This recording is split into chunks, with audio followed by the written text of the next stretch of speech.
Well, just another tough loss for us tonight. Give Presbyterian a lot of credit for competing as hard as they did. Their relief pitching and Dearman and Cook did a nice job. They jumped on us early in the first inning, scored 2 runs. Had a little bit of tough luck. Had a line drive that hit Breyer's, tipped off Breyer's glove, went down the line, and led to a couple runs. But we answered right back in the second inning. T.O. hit a big 2-run homer. Then they scored a couple more. We just struggled to get into strike zone, had 3 walks in that inning. Single 2 RBIs, and it was a 4-2 game. But we kept answering. Birdie hit a home run, and then we put together a big inning. Jordan and Jayhawk back-to-back homers. Michael Green with a single. T.O. with a walk. Sam Hall drove in a run. And we had a little bit of tough luck in the 8th inning, hit a double, sac fly, and then we had a couple of hits where we tried to be aggressive on a ball in dirt, and our catcher picked the ball, threw us out, and got a couple of hits after that. And in the 8th inning, quite honestly, the 8th inning was my fault. We had the leadoff walk, Jayhawk, Michael Green laid down a nice bunt, got to first base, I asked Bryce, he's a little more comfortable bunting to the first base side of the field, and the first baseman crashed and made a nice play. So, but the bottom line is, I felt like we competed really hard tonight. Again, we gave up, we're just giving up too many runs. We gave up a big inning in the 7th.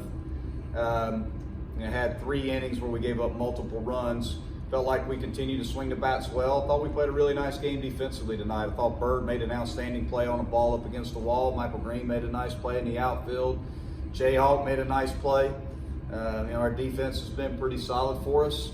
Offensively, we've been scoring runs. It's been tough on us from a pitching standpoint, and we don't get deep into the ball game again with our starting pitching. And just unfortunately, we're trying to fight an uphill battle in a lot of these games, and we just got to find a way to put together a good game plan tomorrow. Hopefully we can get a little bit deeper into the game with our pitching and minimize runs given up, and if we keep swinging the bats the way we've been swinging the bats, then we could find a way to win the ball game. But I know it's frustrating for all of us. The guys competed as hard as they could. I felt like the dugout energy was outstanding tonight. The guys they're wearing it pretty hard, right now, just like all of us are, the coaching staff and the players. It's been very, very tough, but I can say this, our guys are fighting as hard as they can and competing as hard as they can, and we're going to show up here tomorrow ready to go and excited about the opportunity to get back on the field and try to do the best we can at putting this game behind us and getting ready for the Citadel.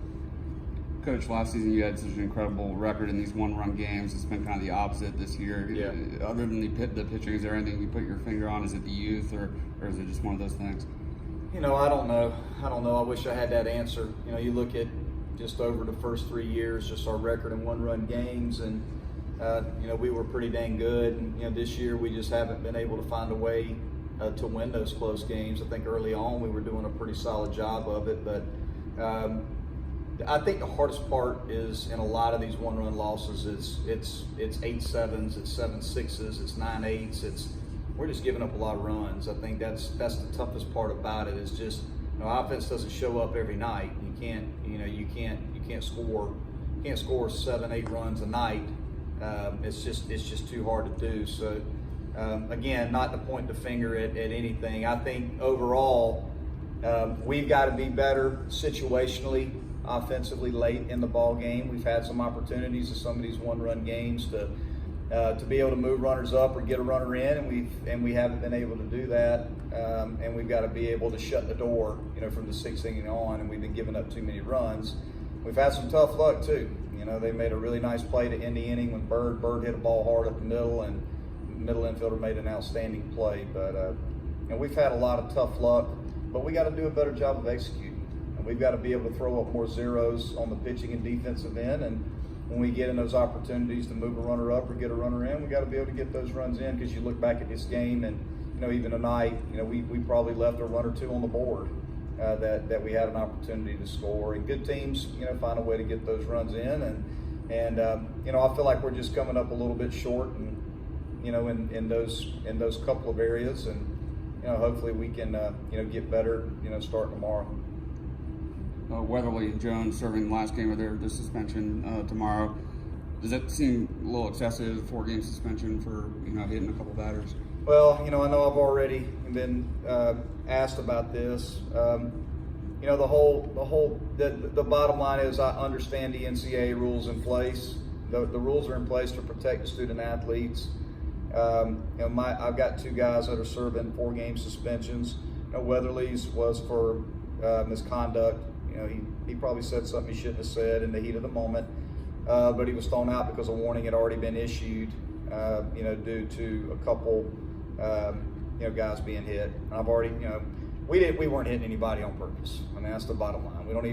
We've never thrown out a batter on purpose ever. So, do I think it's excessive? I just think it's a real tough pill to swallow.